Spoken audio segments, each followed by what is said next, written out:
우리 지금 사도행전을 살피고 있는데 사도행전 전체의 요절이 어디죠?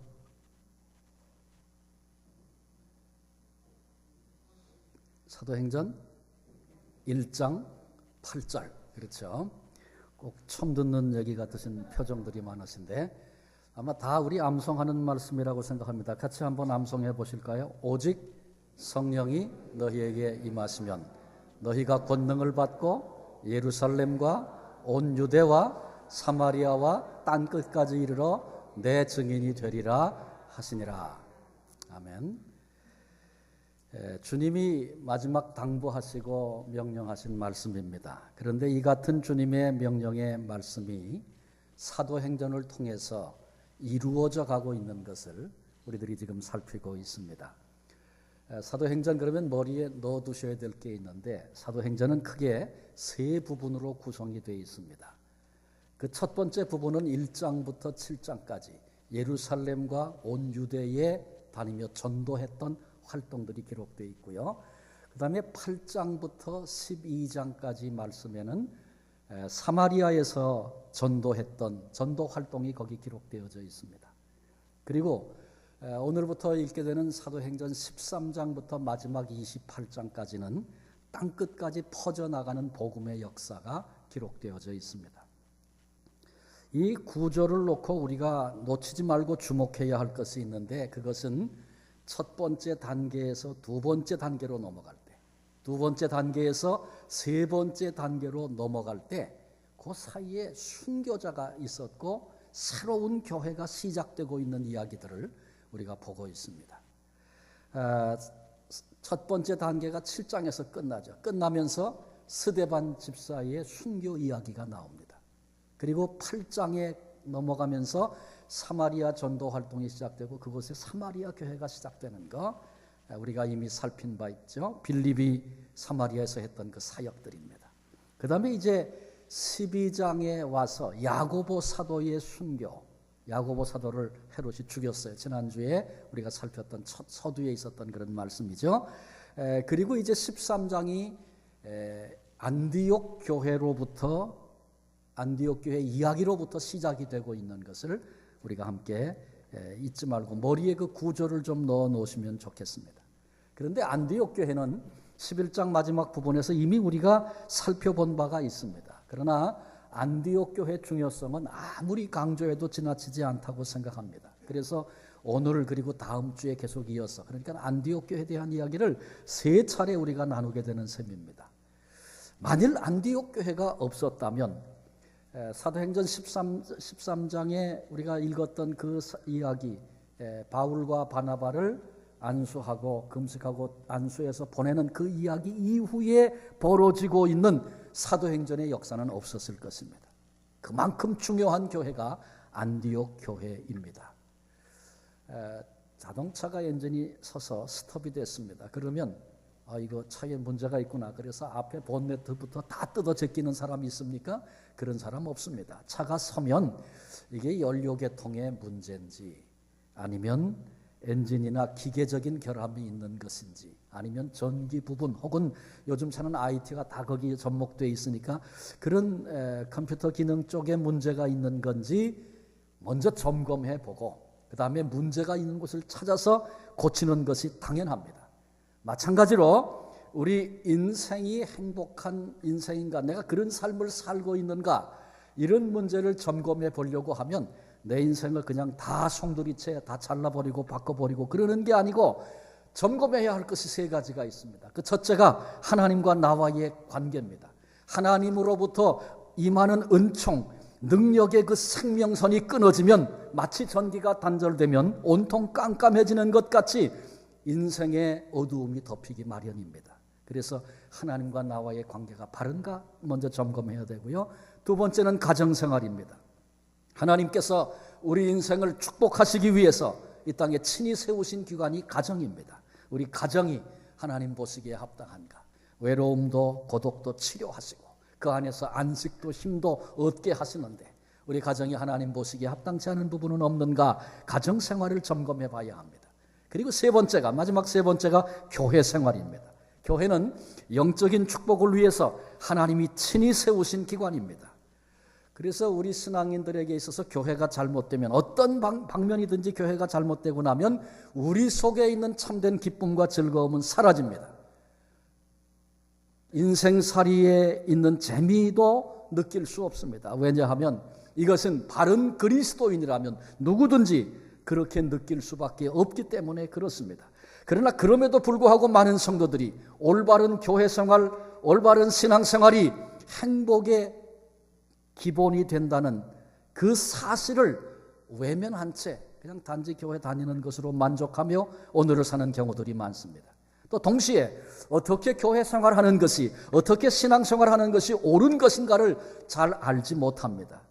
그래서 우리는 모범이 되는 좋은 교회, 안디옥 교회를 좀 더 자세히 살피고 안디옥 교회를 배우려고 하는 것입니다. 교회가 다 좋지 뭐 나쁜 교회도 있는가, 그렇게 생각이 질문이 될 수도 있을 것입니다. 우리가 살고 있는 토론토 땅에만 해도 교회에 등록된 교회가 한 120개 됩니다만은 등록되지 않은 교회, 가정에서 교회로 예배하는 곳 다 따지면 300개 교회가 넘을 것이다, 그렇게 얘기합니다. 틀리지 않을 것입니다. 여러 교회가 있는데 우리 교회는 하나님이 기뻐하시는 좋은 교회고 다른 교회는 틀렸습니다, 이렇게 말하는 사람이 있다면, 이런 교회가 있다면 그건 독선이고 교만이고 잘못돼도 아주 많이 잘못된 교회입니다. 우리 교회를 포함해서 이 땅의 모든 교회들이 과연 하나님이 기뻐하시는 교회인가 겸허하게 생각하고 돌아보는 자세가 우리에게 필요합니다. 교회가 이대로는 안 된다, 이런 자성의 소리가 들릴 때마다 초대교회로 돌아갑시다, 이런 교회 개혁에 대한 슬로건을 우리는 수없이 많이 들었습니다. 그러나 초대교회로 돌아간다는 말도 잘 해야 합니다. 왜냐하면 초대교회도 여러 유형의 교회가 있기 때문에 그렇습니다. 하나님이 기뻐하시고 칭찬하시는 교회가 있는가 하면 교회 속에 죄악이 침투하고 타락해서 그래서 칭찬은 하나도 없고 책망만 받았던 그런 교회도 있기 때문에 그렇습니다. 최초의 교회인 예루살렘 교회, 하루에 3,000명이 회개하고 하루에 5,000명이 죽게로 돌아오는 놀라운 축복과 역사를 경험했던 그런 교회입니다.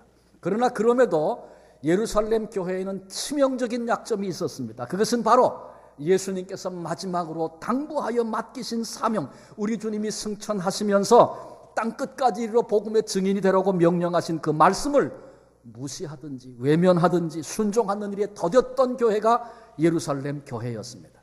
그런가 하면 우리가 이제 살피려고 하는 안디옥 교회는 하나님이 주신 축복을 원 없이 이웃들에게 세계를 향해 펼쳤던, 주님께 순종하기를 기뻐했던 모범적인 교회가 바로 안디옥 교회입니다.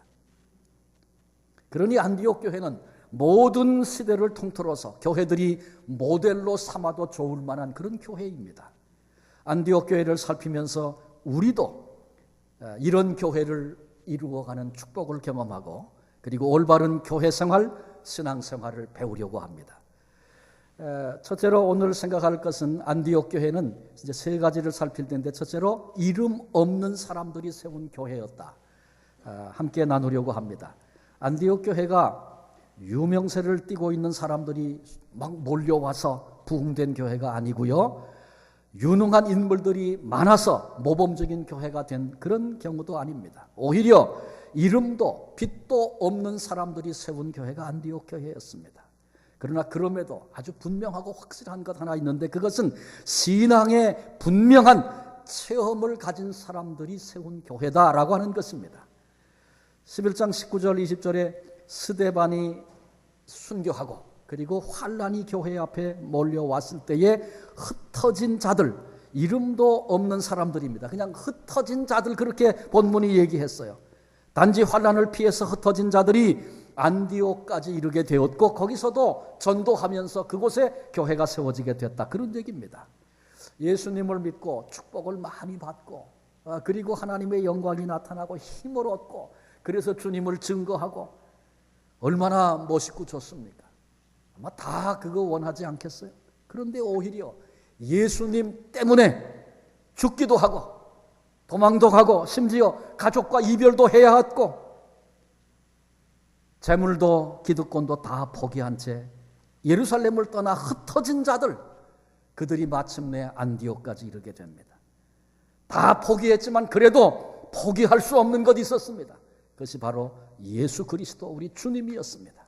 예수님이 너무 귀해서, 예수님이 너무 좋아서 다른 것 다 포기하고 다 버려도 결코 예수님만은 포기할 수 없는 사람들, 그들이 안디옥 교회를 세운 이름 없는 사람들의 이야기입니다.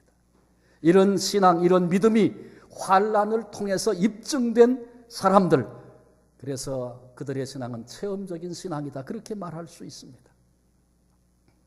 저는 한국의 농촌교회에서 한 10년 정도 목회를 했습니다.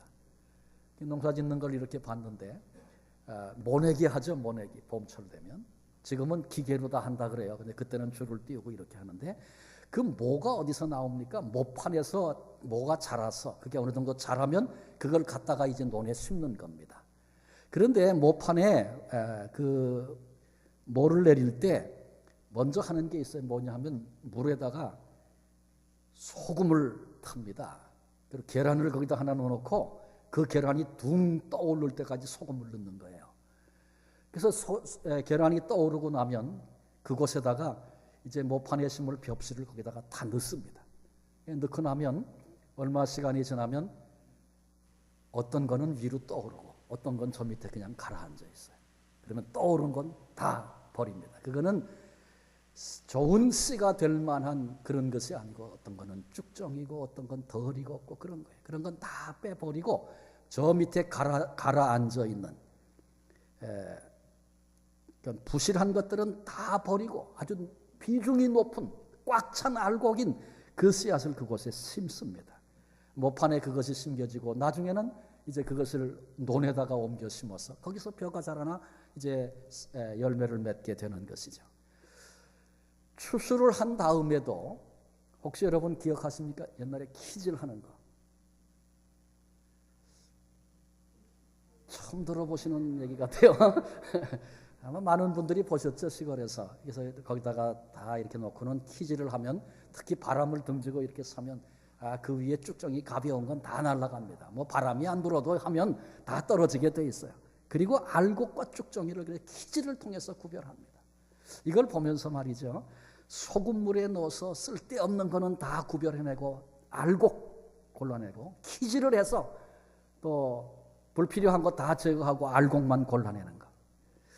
이렇게 키질이나 혹은 소금물, 시험을 하는데 그것이 우리 인생의 삶에도 있다는 것이죠. 그게 뭐냐면 바로 환난입니다. 환난은 성도들의 신앙을 재는 잣대가 됩니다. 어려움을 겪어보면 이 사람이 알곡 신자인지 쭉정이 신자인지가 구분이 된다, 그런 얘기죠. 그런데 안디옥 교회는 무서운 환난을 통과했습니다. 그런데 그 환난을 통해서 그들이 알곡 신자였다는 사실을 증명해낸 입증된 믿음을 가진 사람들입니다. 체험적인 신앙을 소유한 사람들이다, 그런 얘기죠. 교회 구성원들이 알곡이 되면, 그래서 환난이 와도 어려움이 있을 때에도 여전히 흔들리지 않고 이 길을 걸어갈 수 있는 신앙인들이 되면 그때 그 신앙이 바른 신앙생활이고 바른 교회 생활이고 그 교회가 모범적인 교회로 일어서게 된다, 그런 얘기죠. 작은 바람만 불어도 조그마한 불편만 찾아와도 흔들흔들하는 교회, 그런 신앙생활 결코 해서는 안 된다, 그런 얘기입니다. 이것이 안디옥 교회가 우리에게 주는 첫 번째 교훈입니다. 두 번째, 안디옥 교회는 바른 메시지가 있는 그런 교회였습니다.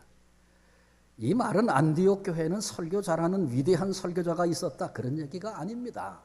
본문 11장 21절에 보면 주 예수를 전파하니 이렇게 말씀하고 있어요. 아주 짧은 기절이지만 이 땅에서 가장 위대한 메시지를 정하라면 그것은 바로 주 예수입니다. 주 예수.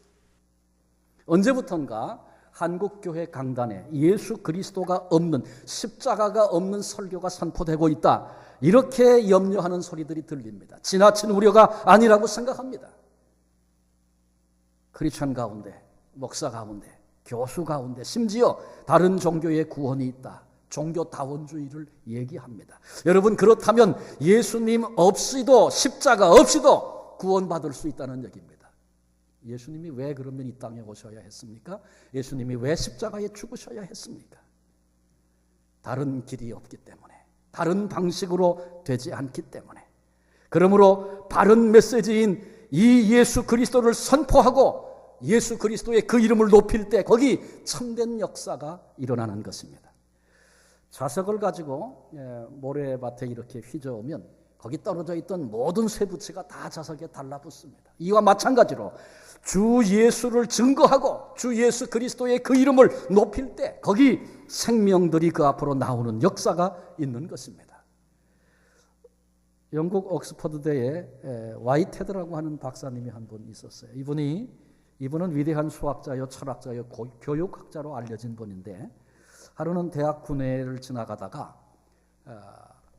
이렇게 깊이 파여 있는 웅덩이가 있는데 눈이 와서 눈을 이렇게 밀어놨어요. 그런데 그 길을 지나가다가 한 노파가 그만 그 눈 웅덩이에 빠져서 허우적거리고 있습니다. 누가 도와주지 않으면 나올 수 없는 그런 상황이 됐습니다. 그런데 화이테드 박사가 이 곁을 지나가다가 이 노파를 건져줬습니다. 그런데 이 노파가 밖으로 나오자마자 화이테드 박사를 향해서 당신 예수 믿습니까? 이렇게 물었어요. 아닌데요. 그랬더니 당신같이 멋진 분이 어떻게 예수 그리스도를 믿지 않을 수 있는가? 이렇게 반문합니다. 그러면서 하는 말이 만일 오늘 내가 죽었다면 내가 말하던 그 예수를 내가 오늘 만났을 겁니다. 이렇게 말하는 이 노파에게 하나님 만날 기쁨과 확신이 있는 그 얼굴이 환한 광채로 빛나고 있는 그 모습을 세계적인 석학이었던 화이테드 박사가 본 겁니다. 그리고 돌아와서 그날 밤에 잠을 자지 못합니다. 내가 오늘 죽었다면 내가 말하던 그 예수님을 오늘 나는 만났을 겁니다. 이 고백과 그의 빛나는 얼굴이 자꾸 들려주고 보여져서 그 밤 잠을 못 잤습니다. 그리고 그 주일에 이 노파가 다닌다는 교회, 대학군의 중심 건물의 교회가 있었는데 그곳에 참여를 했습니다. 그날 담임 목사가 예배를 인도하다가 세계적인 석학이 좀 들어와 거기 앉은 거예요. 깜짝 놀랐습니다. 그리고 그 사람 생각하고 그날 설교 죽을 썼답니다. 그리고는 너무나 부끄럽기도 하고 그래서 하나님 나에게 한 번만 더 기회를 주십시오. 그렇게 이제 기도했다 그러죠. 그리고 그 다음 주일날 설교했는데 설교 제목이 뭔지 아십니까? 우주 자연 질서에 나타난 하나님의 창조 원리, 아주 거창한 제목을 잡아서 설교를 했어요. 그리고 그 다음에는 수학을 통해 본 하나님, 이런 제목으로 또 설교를 했어요. 그런데 몇 주 후에 이 화이테드 박사가 교회 등록을 하겠다고 교회 등록을 하게 됐어요. 이 목사님이 이분이 어떤 설교의 은혜를 받고 등록하기로 결정을 했을까 궁금했어요. 그래서 어떻게 등록을 하시게 됐습니까? 이렇게 물었습니다. 근데 나중에 듣고 보니까 설교에 무슨 은혜를 받고 등록한 게 아니고 그 노파, 그 할머니의 빛나는 그 영광의 얼굴, 이 할머니가 보여줬던 그렇게 그리워하던 예수 그리스도, 그분에 대해서 알고 싶은 마음, 그 열망이 그 가슴에 생겼기 때문에 교회 등록하게 됐다는 것입니다. 여러분, 예수 그리스도의 영광스러운 그 이름을 선포하고 높일 때 그 사람은 바른 신앙생활하고 있는 사람이고 그 교회는 진정 힘 있는 교회임에 틀림이 없습니다. 왜냐하면 주 예수만이 인간을 죄에서 구원하시고 주 예수만이 우리를 하나님의 자녀로 바꿔주시고 주 예수만이 이 세상의 모든 죄악에서 우리로 승리케 하시기 때문에 그렇습니다. 그런데 안디옥 교회야말로 주 예수가 증거되고 높임을 받는 그런 교회였습니다. 우리 교회도 우리 교회 자랑거리가 우리는 이런 일을 합니다, 이런 조직을 가지고 있습니다, 이런 게 자랑이 돼서는 안 되겠다 생각합니다. 우리 교회는 예수님을 높이고 예수님을 증거하는 교회입니다. 이것이 우리의 자랑이 되어야 하지 않겠습니까?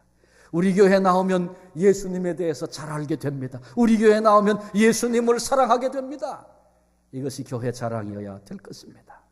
우리 교회에서 외쳐지는 메시지, 우리 교회 모든 사역을 통해서 외쳐지는 메시지와 그 함성이 오직 예수 그리스도이어야 합니다. 우리 선교회가 여럿 있습니다.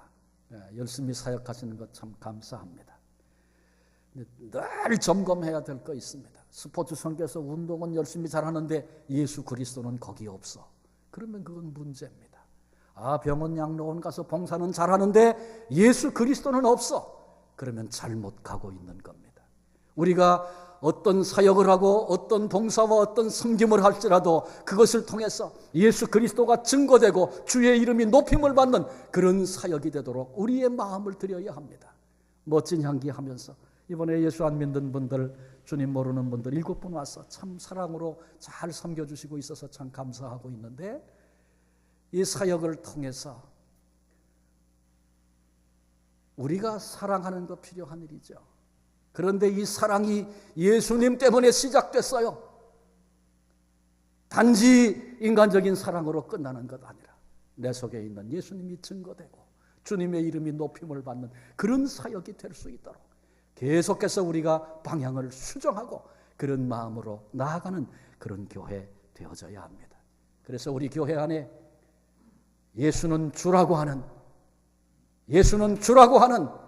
생명의 메시지가 있는 그런 교회로, 그것을 가슴에 품은 성도로 우리 교회가 그렇게 세워져 나가는 귀한 축복이 있기를 바랍니다. 마지막 세 번째로, 안디옥 교회는 좋은 영적인 지도자가 있는 교회였습니다. 교회의 자산은 건물이 아니고 땅이 아닙니다. 재정이 아닙니다. 사람입니다. 안디옥 교회는 말씀드린 것처럼 이름 없는 사람들에 의해서, 그러나 신앙 체험이 분명한 사람들에 의해서 세워진 교회였다, 그렇게 말씀을 드렸어요.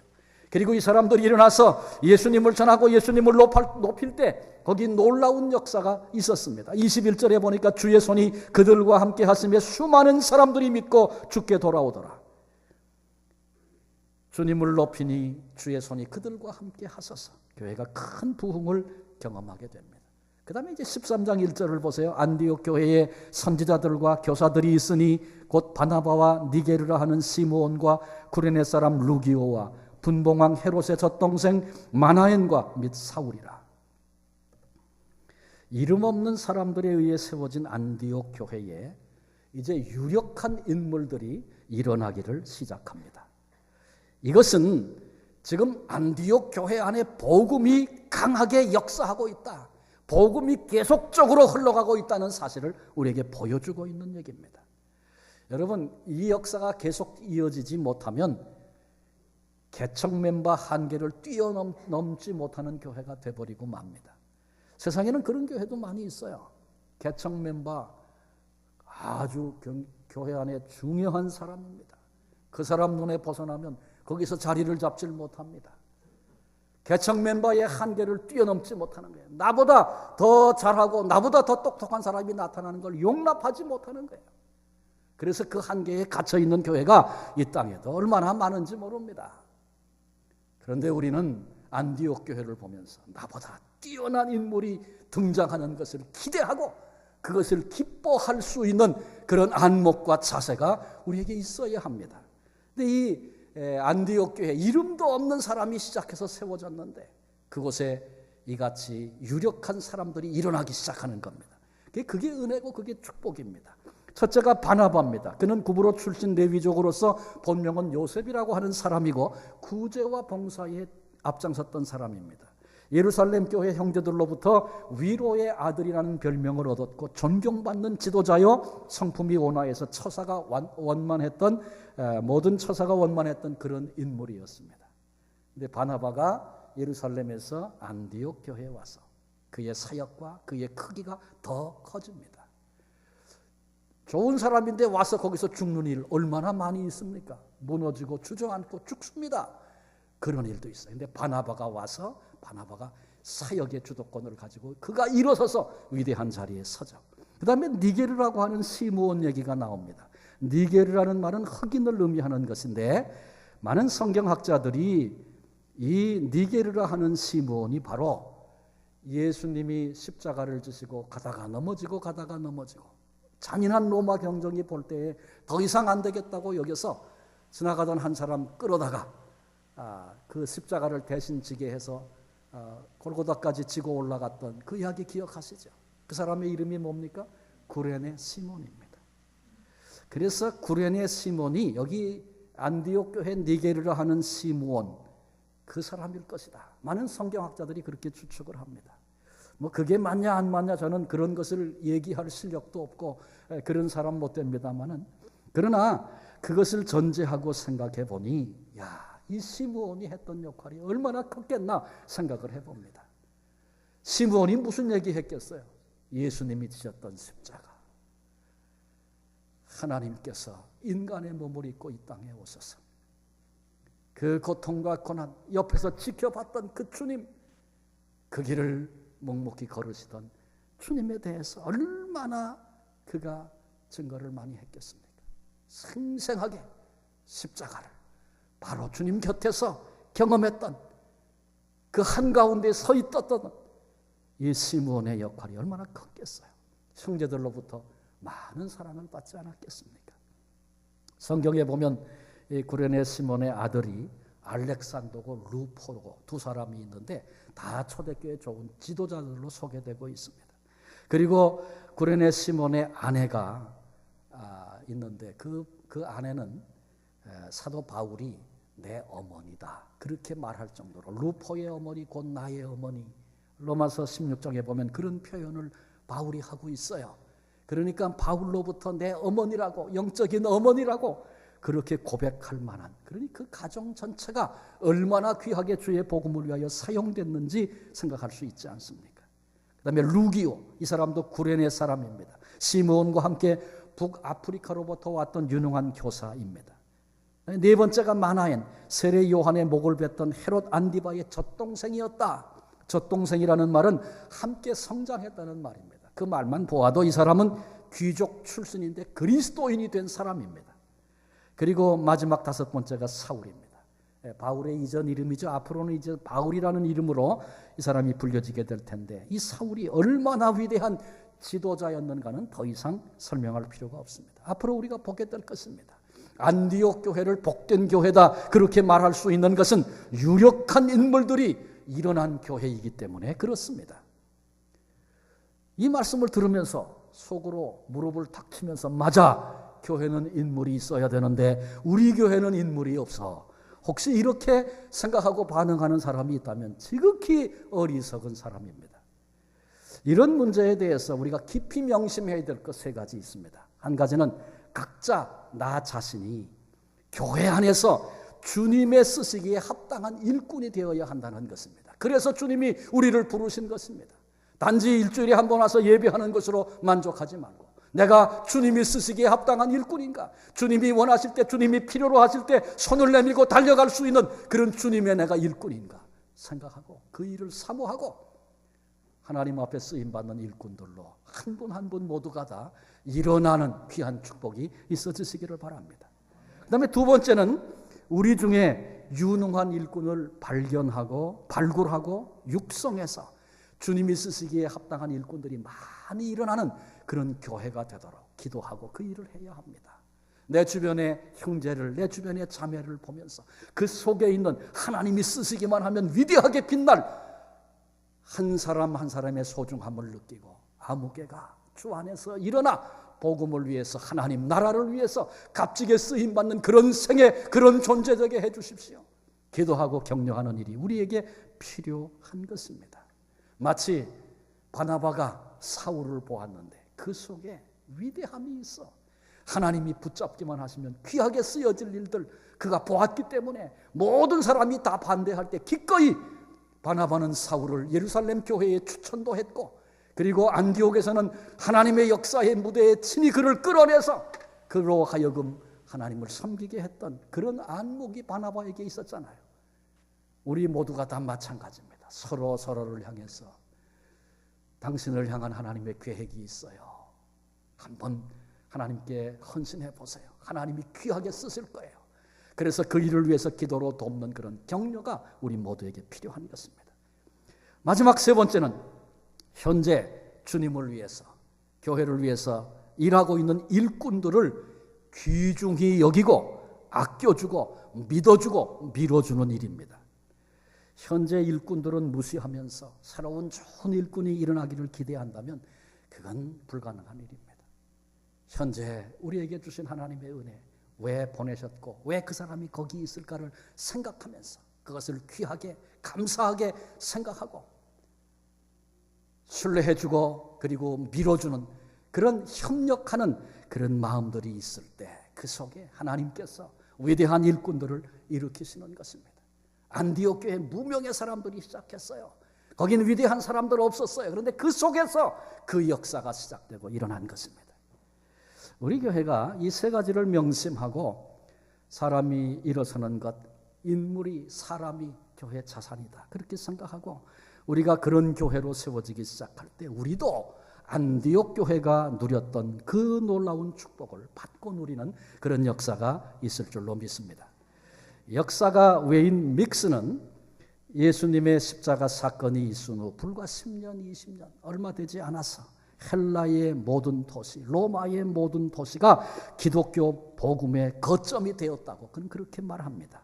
실제로 예수님은 팔레스틴 조용한 촌락에서 천국 복음을 전하셨습니다. 그런데 그 복음이 예루살렘에서부터 시작하여 사마리아, 다메섹, 가이사라, 그리고 안디옥, 수리아 안디옥에 이르러 여러 도시로 불처럼 번져가게 됩니다. 사도행전을 우리가 앞으로 계속 볼 텐데 이제 그 13장부터 28장까지의 말씀 속에는 적어도 한 40개 이상의 도시가 나옵니다.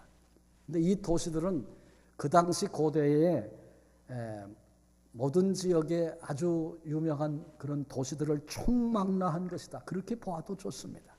주후 56년경 바울은 이렇게 말합니다. 내가 예루살렘으로부터 두루 행하여 일루리곤까지 그리스도의 복음을 편만하게 전하였노라. 여러분, 이 엄청난 역사, 복음이 시작된 지 얼마 안 됐는데 놀랍게 불처럼 세계를 향하여 복음이 흘러갔습니다.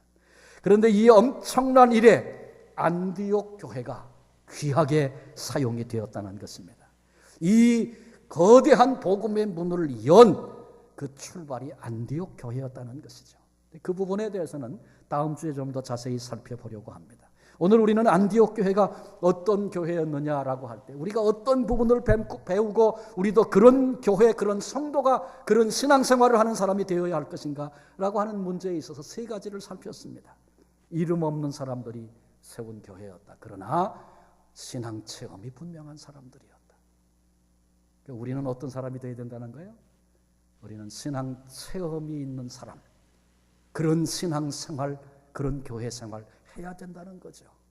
머리로는 다 알아요. 수없이 들어서 내가 평생 들은 말인데 한마디 하면 두마디, 세마디 다 할 수 있을 만큼 몰라서 못하는 게 아니야. 그런데 실제로 그 말씀을 삶으로 옮겨보고 그 말씀 앞에 순종해 볼 때 말씀이 어떤 능력을 가지고 있는지, 그 말씀과 함께 하시는 주님이 어떤 분인지 체험하게 되는 것 아니겠습니까? 그저 늘 구경꾼처럼 그렇게 그 자리만 지키고 있다면 우리는 체험적인 신앙을 가질 수 없는 거죠. 말씀을 가지고 살아보고 부딪혀보고 고민해보고 말씀으로 기도로 하나님 앞에 몸부림치면서 오늘 그렇게 존재하게 될 때 우리도 신앙체험, 환난의 바람이 불어도 흔들리지 않는, 작은 문제, 작은 불편함 앞에서 왔다 갔다 하는 그런 신앙이 아니라, 그런 교회가 아니라 어떤 바람이 불어와도 그 길을 여전히 일어나 걸어갈 수 있는 그런 체험적인 신앙 하게 되는 것이죠. 그때 영적인 행복, 하나님이 주시는 그 기쁨을 주 안에서 누리게 될 줄로 믿습니다. 그 다음에 안디옥 교회는 바른 메시지가 있는 교회였다 그랬어요. 예수는 주 예수 그리스도를 증거하는 교회. 내 안에 주님이 행하신 그 일 때문에 감사하고 기뻐하고 그 감격을 결코 놓치지 않고 다른 것 다 포기해도 예수 그리스도 포기할 수 없어서 주님의 이름을 높이고 주님을 증거하고 우리가 주님을 사랑하고 주님의 이름을 선포하고 주님의 그 이름을 높이면 거기는 주님의 역사가 있기 마련입니다. 우리가 주님에 대해서 마음이 닫혀 있고 둔해지고 그래서 주님 없이도 오늘 잘 살고 있다고 생각하고 그렇게 살아가는 한 주님이 이 땅에 행하시는 그 놀라운 역사와 은혜의 자리에 동참할 수 없는 것입니다. 우리 속에 예수 그리스도 그 이름이 살아서 그 이름 때문에 오늘도 일어설 수 있고 오늘도 이 길을 갈 수 있는 그런 은혜가 있어서 주님이 함께 하시고 주님이 역사하시는 그 은혜를 경험하고 맛보고 살아가는 행복한 그리스도인들이 되시기를 바랍니다.